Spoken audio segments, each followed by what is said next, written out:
할렐루야. 오늘도 좋은 날입니다. 주님께서 오늘도 새 힘 주시고 기쁨 주시고 소망으로 하루를 승리하게 하실 줄 믿습니다. 우리 그런 믿음으로 주님께 신앙 고백 올려드리겠습니다. 전능하사 천지를 만드신 하나님 아버지를 내가 믿사오며 그 외아들 우리 주 예수 그리스도를 믿사오니 이는 성령으로 잉태하사 동정녀 마리아에게 나시고 본디오 빌라도에게 고난을 받으사 십자가에 못 박혀 죽으시고 장사한 지 사흘 만에 죽은 자 가운데서 다시 살아나시며 하늘에 오르사 전능하신 하나님 우편에 앉아 계시다가 저리로서 산자와 죽은 자를 심판하러 오시리라. 성령을 믿사오며 거룩한 공회와 성도가 서로 교통하는 것과 죄를 사하여 주시는 것과 몸이 다시 사는 것과 영원히 사는 것을 믿사옵나이다. 아멘. 오늘 말씀은 시편 37편입니다. 지난 시간에 이어서 시편 37편의 말씀을 은혜 나눌 텐데요. 16절부터 26절까지를 같이 읽어보겠습니다. 의인의 적은 소유가 악인의 풍부함보다 낫도다. 악인의 팔은 부러지나 의인은 야훼께서 붙드시는도다. 야훼께서 온전한 자의 나를 아시나니 그들의 기업은 영원하리로다. 그들은 환난 때에 부끄러움을 당하지 아니하며 기근의 날에도 풍족할 것이나 악인들은 멸망하고 야훼의 원수들은 어린 양의 기름같이 타서 연기가 되어 없어지리로다. 악인은 꾸고 갚지 아니하나 의인은 은혜를 베풀고 주는도다. 주의 복을 받은 자들은 땅을 차지하고 주의 저주를 받은 자들은 끊어지리로다. 야훼께서 사람의 걸음을 정하시고 그의 길을 기뻐하시나니 그는 넘어지나 아주 엎드러지지 아니하면 야훼께서 그의 손으로 붙드심이로다. 내가 어려서부터 늙길까지 의인이 버림을 당하거나 그의 자손이 걸식함을 보지 못하였도다. 그는 정일토록 은혜를 베풀고 구워주니 그의 자손이 복을 받는도다. 아멘. 앞서 말씀드렸던 것처럼 37절은 의인의 고통 그리고 악인의 형통을 바라보면서 과연 하나님은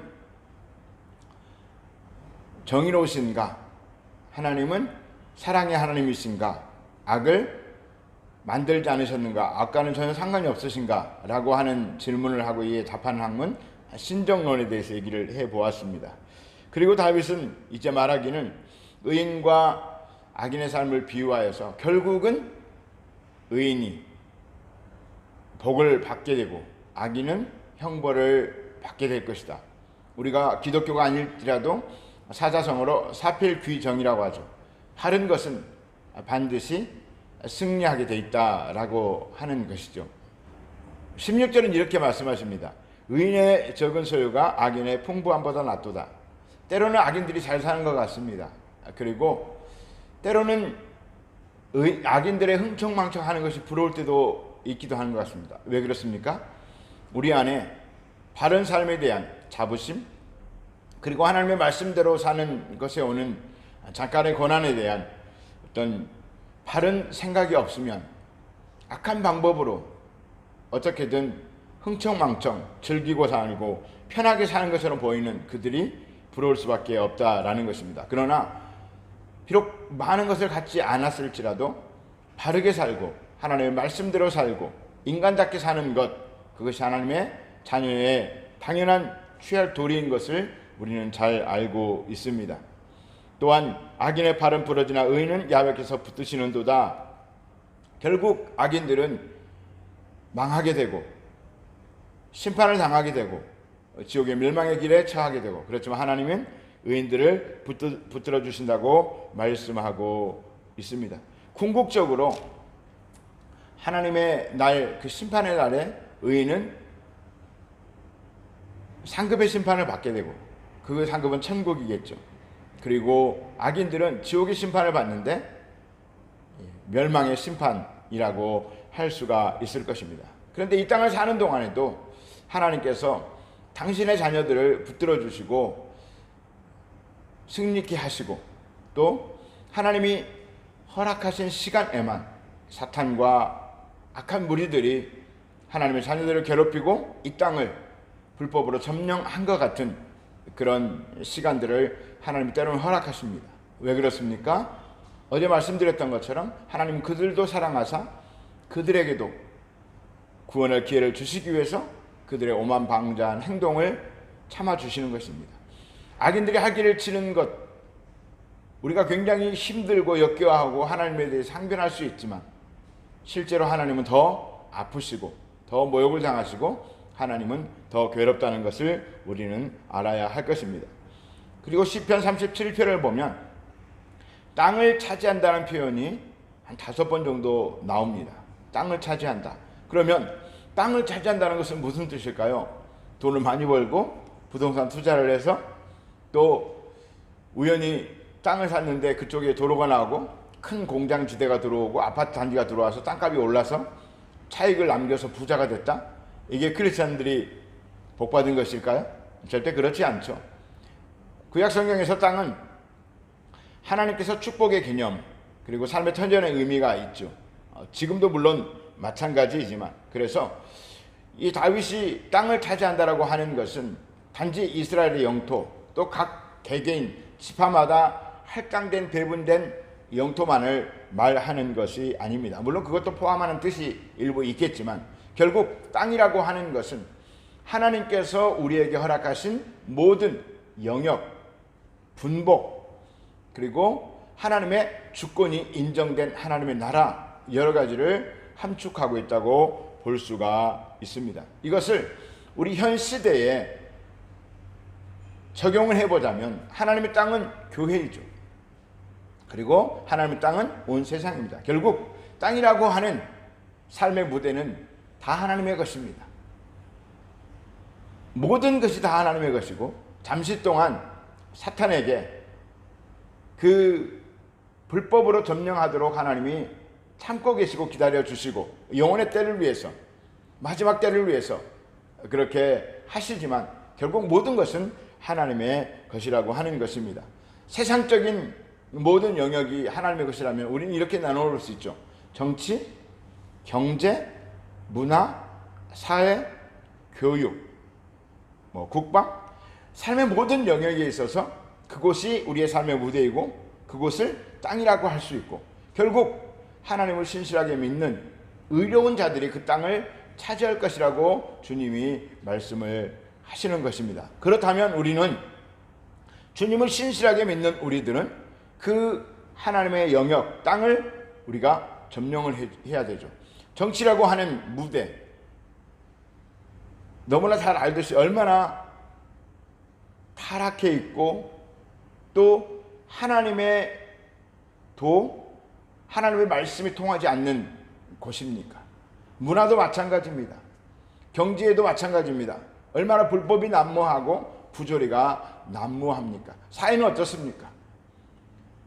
부모를 반역하고 사람 죽이기를 우습게 하고 파렴치한 범죄들이 급증하고 있습니다.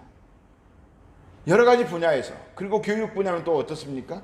그저께는 이슈가 됐죠. 어느 중학교에서 학생이 수업 시간에 강대 안에 누워서 그 말도 안 되는 선생님을 촬영하고 있고, 이런 일들이 벌어지고 있습니다.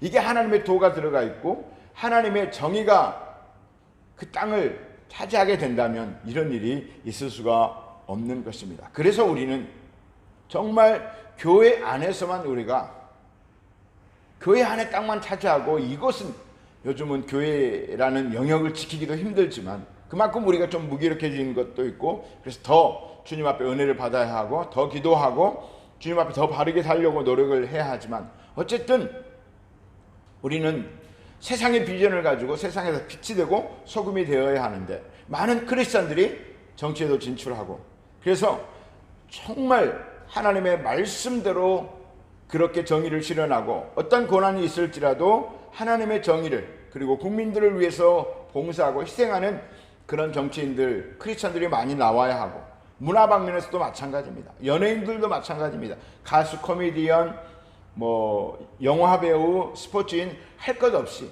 많은 크리스천 셀럽들이 나와서 젊은이들에게 영향력을 미치고 예수 그리스도를 당당하게 선포하고 잘못된 세상 문화를 바꿔가는, 그 땅에 하나님의 주권을 선포하고 하나님 땅임을 선포할 수 있어야 한다라고 하는 것입니다. 교육계도 마찬가지고요. 국방도 마찬가지고요. 삶의 모든 영역에 있어서 주님은 분명히 우리가 땅을 차지할 것이라고 말씀하셨는데, 그렇다면 우리가 온전히 주님을 의지하지 못했다. 9절에 보니까 야훼를 소망하는 자들은 땅을 차지할 것이다. 우리가 하나님을 소망하지 못해서 그랬을 수 있다고 생각해 볼 수 있습니다. 온유한 자들은 땅을 차지하며, 우리가 온유하지 못하게 세상을 대했기 때문에 영향력을 잃어버린 것이고, 주의 복음 22절에 주의 복을 받은 자들은 땅을 차지하고, 또 뒤로 넘어가서요 29절에 의인이 땅을 차지할 것입니다. 정말 하나님의 말씀대로 바르게 살려고 하면 하나님이 왜 안 도와주시겠습니까? 34절에 야훼를 바라고 그의 도를 지키라, 그리하면 내가 땅을 차지할 것이다 라고 말씀하고 있습니다. 사랑하는 성도 여러분, 온 세상은 다 하나님의 것입니다. 그리고 하나님은 우리에게 말씀하셨습니다.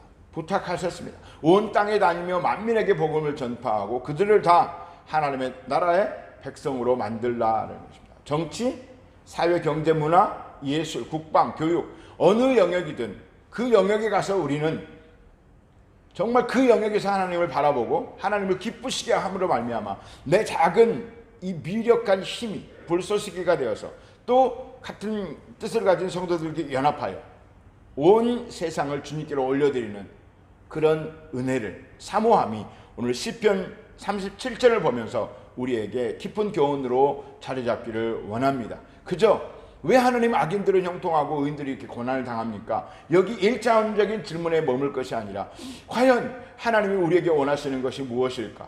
온 세상을 하나님께 드릴 수 있는 기도의 용사들, 거룩한 의의 용사들, 그곳에서 순교할지라도 주의 말씀을 뿌리고 선포하고 옳음을 삶으로 나타내 보여주는 그런 은혜가 우리 모두 가운데 있게 되시기를 예수님의 이름으로 간절히 축원합니다.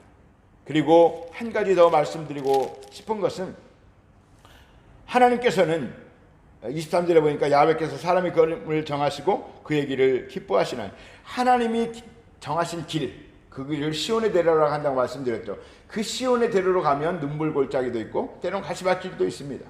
때로는 비포장길도 있습니다. 그렇지만 하나님이 정하신 그 길을 가면 하나님이 기뻐하시고, 힘들지만, 그래서 넘어질 수 있고 24절에 넘어질 수 있지만 아주 엎드러지지 않으면 야훼께서 그의 손으로 붙드십니다.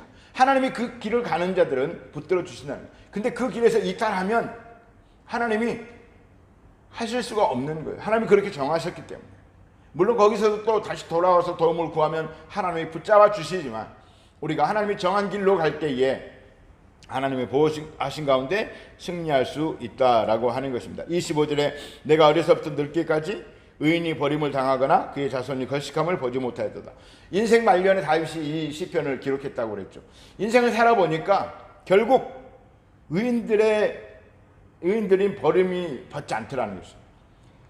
곧 망할 것 같지만 망하지 않더라는 것입니다. 하나님이 의인들을 지키지 않는 것 같지만 결국 지키시더라는 거예요. 그래서 버림받지 아니하고 그 자녀들은 걸식하지 않는다. 거렁뱅이가 되어서 꾸고 얻어먹는 삶이 아니라 하나님께 바른 삶만 살고 있다면 그 자녀들까지 책임지는 은혜가 있다라는 것입니다. 26절에 그는 종일토록 은혜를 베풀고 구워주니 그의 자손이 복을 받는도다. 하나님 말씀대로 살려고 하는 의인의 삶이 종일토록 은혜를 베풀고 구워주니 그 자녀들에게도 복이 임한다라고 하는 것. 그래서 정말 시편 37편을 보면서 악인이 형통한데 왜 의인은 나는 이렇게 고난이 있습니까? 일차원적인 질문에 머물 것이 아니라 내가 그렇다면 아직 하나님 앞에 바른 믿음으로 살고 있는 것은 아닌가, 이런 질문을 해보면서 더 하나님을 구하고 더 하나님을 구하고 더 하나님을 구하여서 하나님께서 붙들으신 은혜 가운데 삶의 모든 영역에서 그 땅을 차지하고 예수 그리스도를 높여드리며 하나님의 영광을 나타내는 은혜가 있게 되시기를 간절히 소망합니다. 기억하십시오. 악인들은 우리의 적이 아닙니다. 우리의 대적은 사탄 그리고 그 악한 영들입니다. 악인들을 불쌍히 여기고 그들을 하나님의 자녀로 데려오는 끌어안는 은혜가 그리고 마귀가 불법으로 점령하고 있는 그 삶의 영역들을 예수 그리스도의 이름으로 물리치는 마치 다윗이 골리앗을 물리쳤던 것처럼 그런 은혜가 우리 가운데 있게 되시기를 예수님의 이름으로 간절히 소망합니다. 기도하십시다.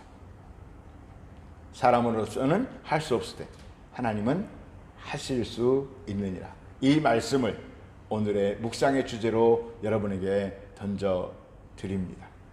우리 기도하겠습니다. 오늘 기도할 때에 하나님, 과연 내가 의인의 삶을 살고 있습니까?